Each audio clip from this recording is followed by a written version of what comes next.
de encontrar um terreno comum onde esse viés não existiria. E o segundo passo que Lévi-Strauss vai fazer para evitar essa dificuldade, para superar essa situação da objetivação. Lévi-Strauss estabelece, nesse ponto do seu questionamento,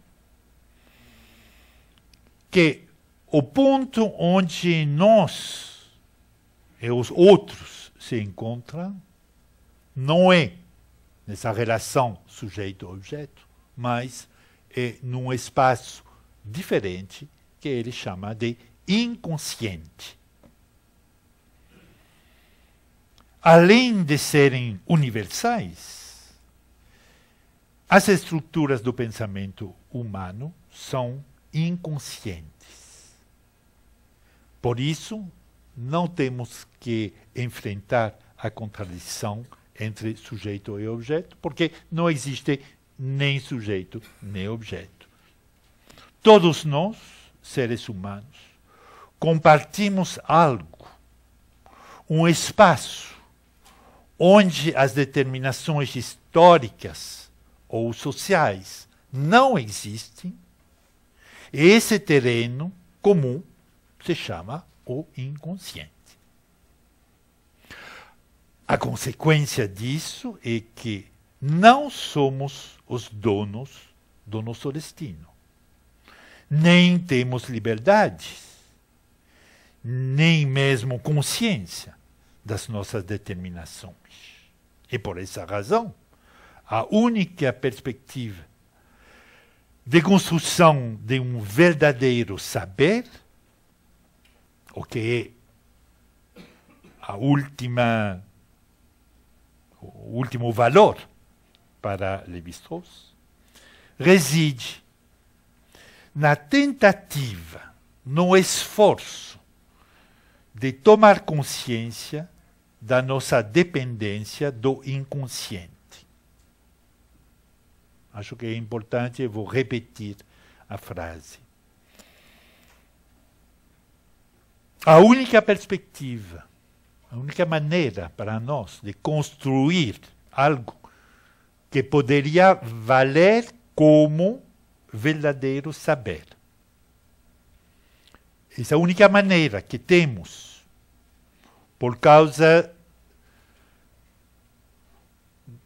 do fato de nós todos compartilhar um terreno comum inconsciente, fora da nossa consciência, reside, pois, na tentativa, no esforço de tomar consciência da nossa dependência do inconsciente,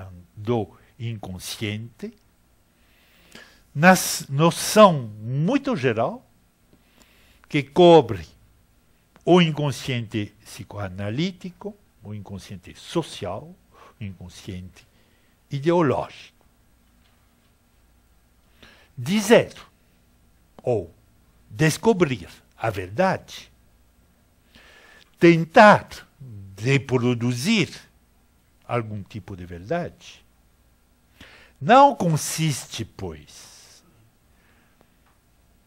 não consiste mais em, assentado numa consciência supostamente transcendente, enunciar o mundo, como Deus fazia, enunciando o mundo. Falar como Deus fala o mundo. Mas todo ao contrário. Descobrir a verdade consiste, primeiro, em perder a ilusão da nossa liberdade, da nossa consciência, da nossa autonomia. É um gesto radical. O Bourdieu tem dado uma fórmula dessa postura. O Bourdieu fala isso. A sociologia libera enquanto libera da ilusão da liberdade. vou repetir, porque, como muitas vezes em Bourdieu, tem um jogo de palavras. Né? O sentido é exatamente o sentido enunciado por Lévi-Strauss. A sociologia libera, enquanto libera da ilusão da liberdade. Temos que perder essa ilusão para poder enunciar alguma verdade.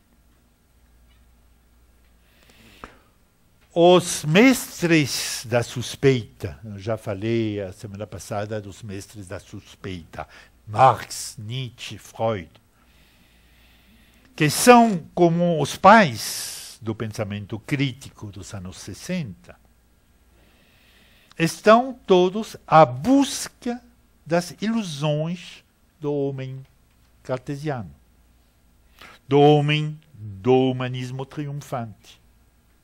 Aquele que tem uma confiança exagerada, cega, nos poderes do seu pensamento.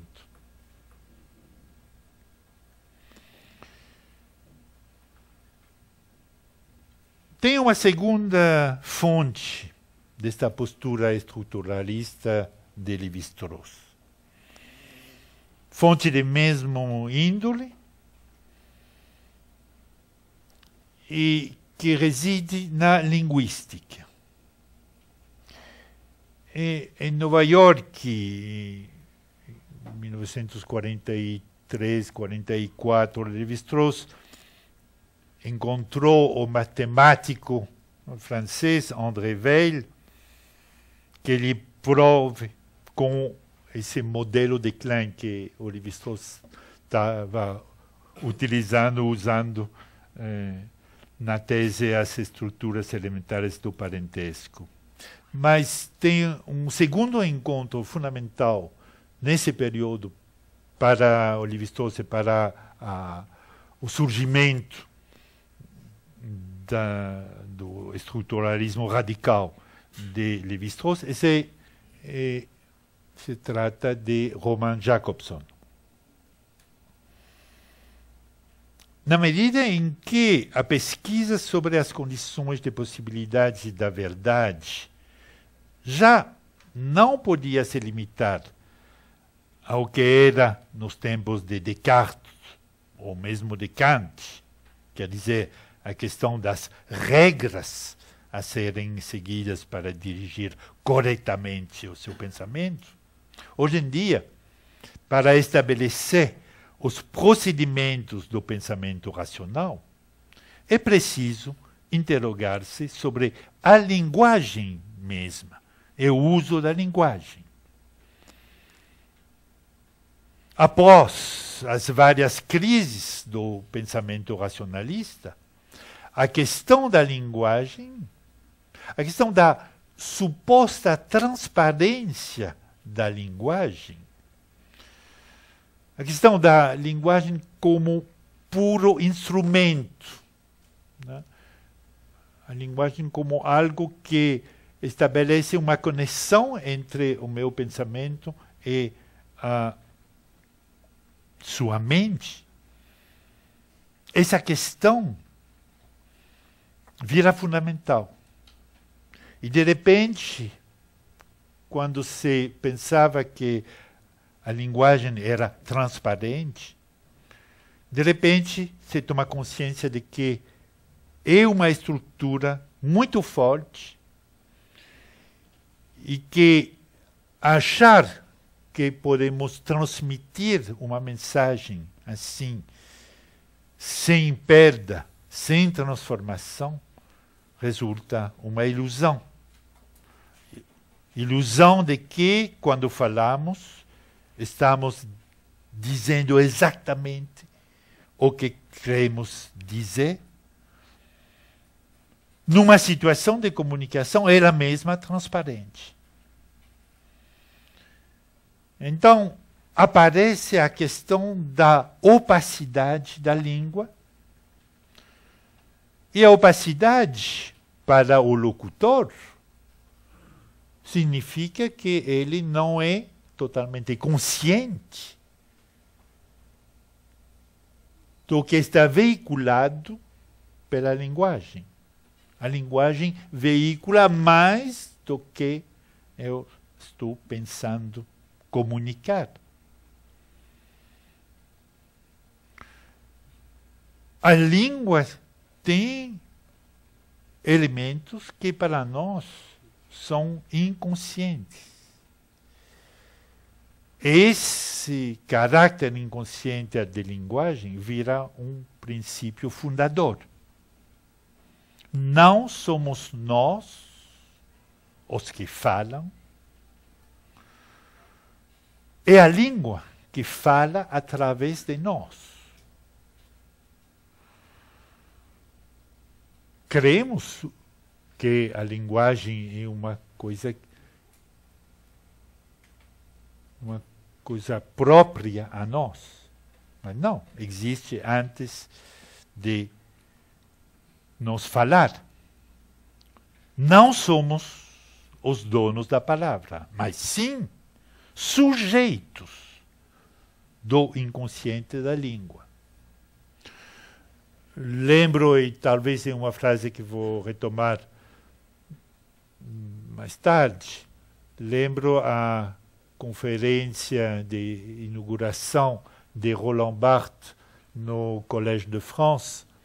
Ele pronunciou essa frase terrível, forte,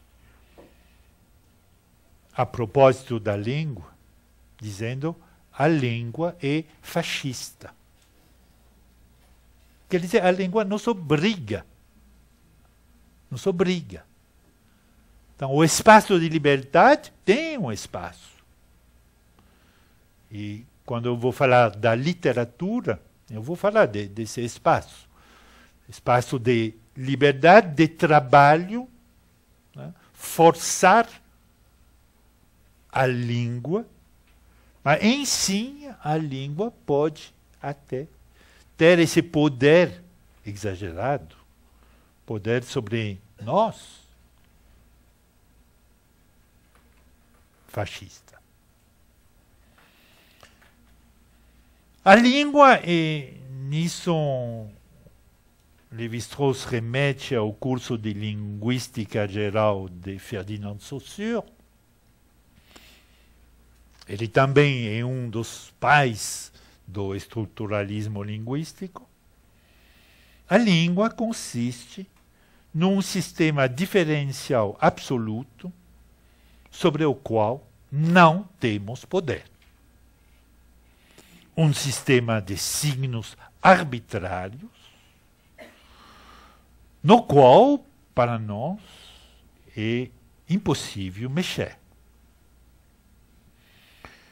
Bom, não vou desenvolver agora mais a questão da linguística, deixo isso para o capítulo que vou dedicar à literatura.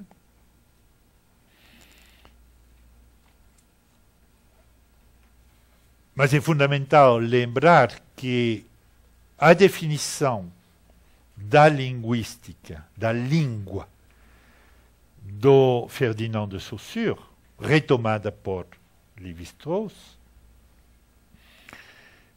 é uma definição puramente sistemática. A língua é um sistema, e porque é um sistema, não podemos mexer. Agora, entramos na linguagem, não só pelo lado do sistema, mas também de uma prática. A parole, a fala, a atuação do sujeito falante, que se encontra numa certa contradição, está estabelecendo um jogo entre o que ele quer falar e as possibilidades que existem no sistema mesmo. Então, essa contradição entre a língua e a fala, isso vai ser desenvolvido mais tarde. Pelo enquanto, vamos dizer que, com isso, devemos desenhar-se dois campos fundamentais. De um lado, a linguística geral, que nos ajuda a entender a língua como funcionamento independentemente dos atos de parola, de fala que produzimos, a língua como uma estrutura anterior a qualquer palavra, a língua como exterioridade, como exterior e transcendente à nossa consciência. E, do outro lado, remetendo aos trabalhos de Marcel Mauss, temos a etnologia e a sociologia, que trabalham sobre a troca de informações, a maneira como a linguagem circula na sociedade. E põe em perspectiva as condições sociais da comunicação social. A partir do momento em que o sujeito está consciente de que, através de sua fala, várias alteridades estão se expressando, sem que ele seja, muitas vezes, consciente disso, a partir do momento em que, como falava Rimbaud, o poeta do século XIX, eu e um outro.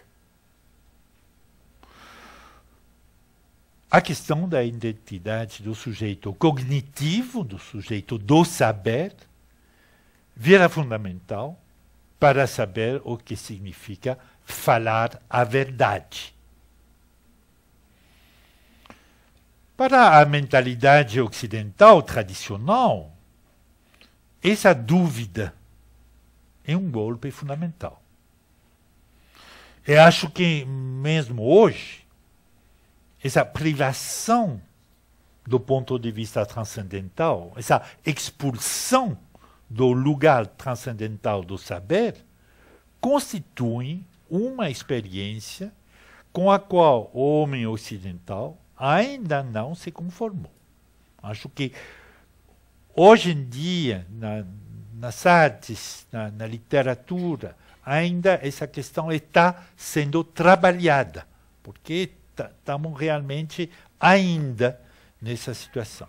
O homem ocidental se considerava a si mesmo como referência universal. Ele havia o direito de julgar. E não só de julgar, mas também de dominar.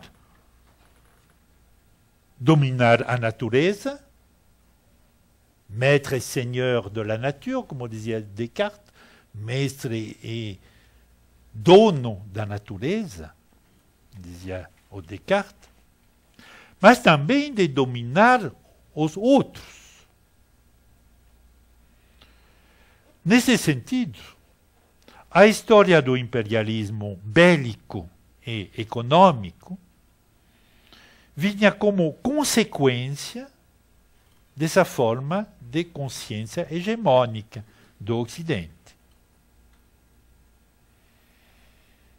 Então, essa transformação que estamos sofrendo, fundamentalmente nos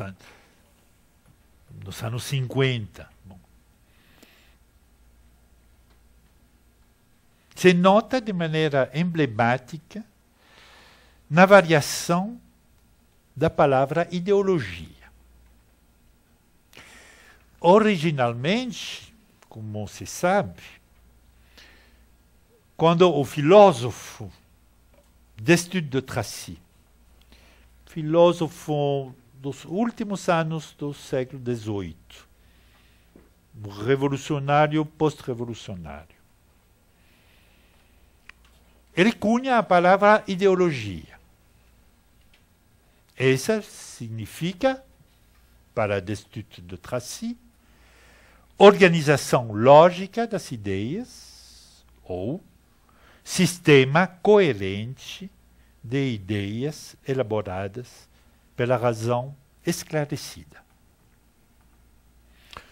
Bom, estamos no final do século das luzes. E a razão humana ainda tem plena confiança nas suas capacidades. Agora, menos de 50 anos depois, Marx retoma essa mesma palavra, ideologia. Mas com um sentido oposto. Para ele, a ideologia é o discurso de uma classe social, um discurso que, portanto, está ligado à autoconsciência desta classe, à sua defesa e até às mentiras que ela usa no seu combate com as outras classes. Já não se fala em verdade, senão em instrumento de manipulação, em dispositivo de convicção, em, finalmente, em tentativa de enganar, criando na mente dos outros ilusões favoráveis à própria classe. Isso é a definição do Marx. Então, se vê como de afirmação de um pensamento claro, coerente, passamos a um pensamento ilusionista, manipulador,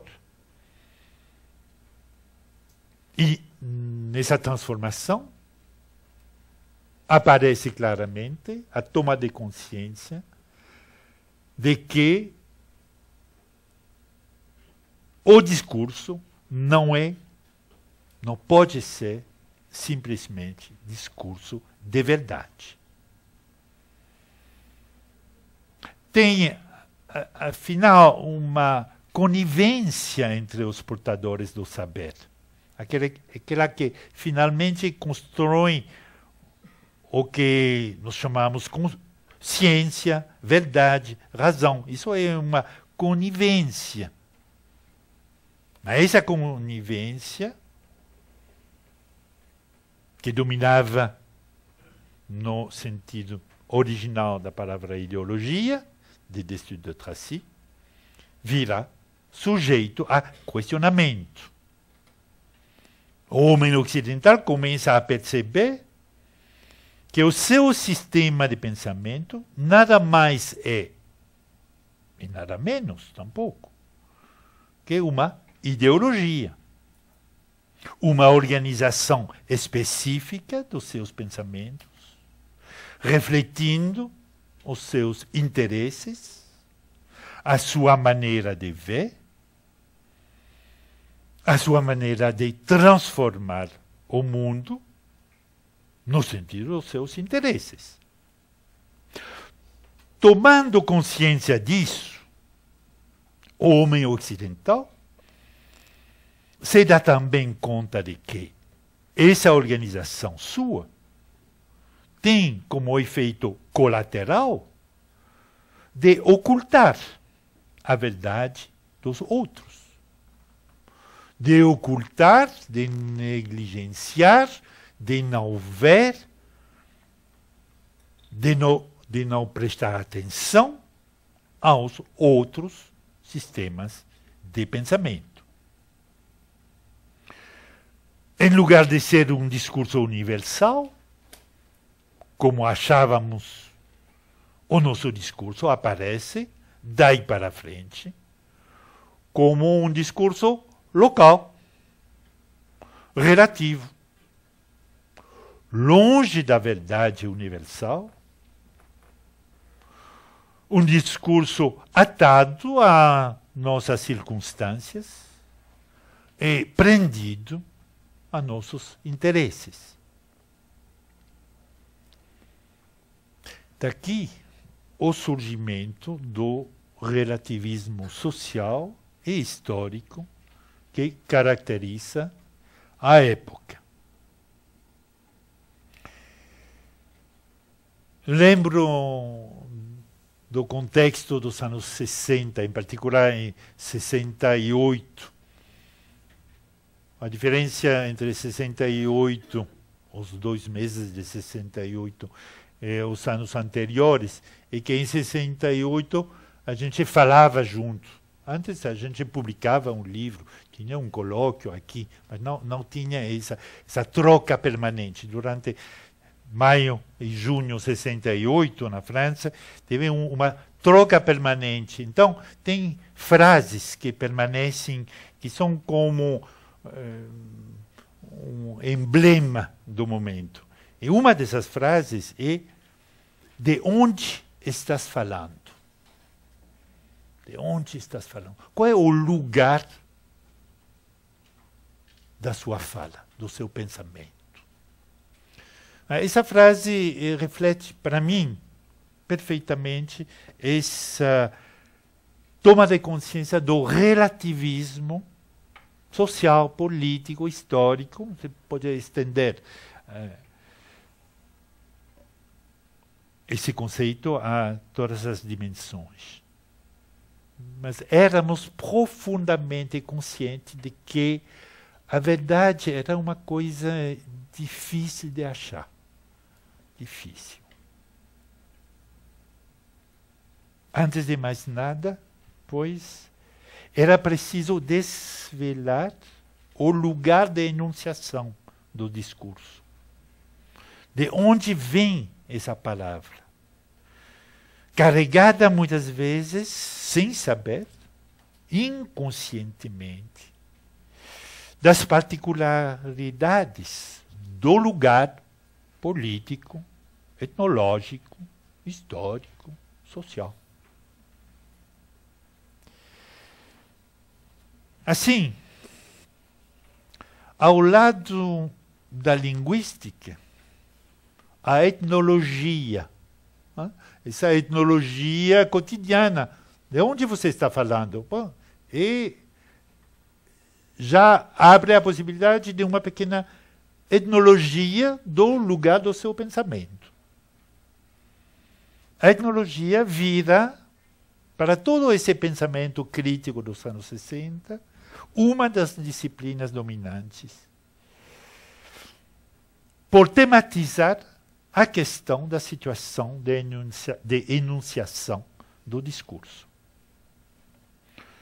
No entanto, a articulação do saber etnográfico com a experiência colonial fica como evidente quando se compara as datas e os países onde este tipo de saber foi desenvolvido.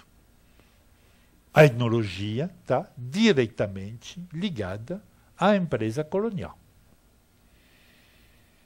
Consequentemente, escrito por Léris durante uma das mais importantes expedições etnográficas francesas na África, a famosa expedição Dakar-Djibouti, liderada pelo antropólogo Marcel Griol.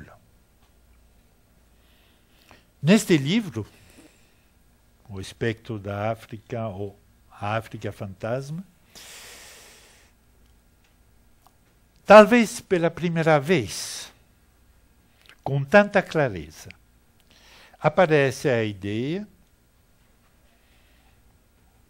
talvez não uma verdadeira ideia, mas pelo menos um sentimento confuso de que a prática etnocolonial era marcada de uma patologia ocidental. A história toda do Ocidente é uma história da colonização.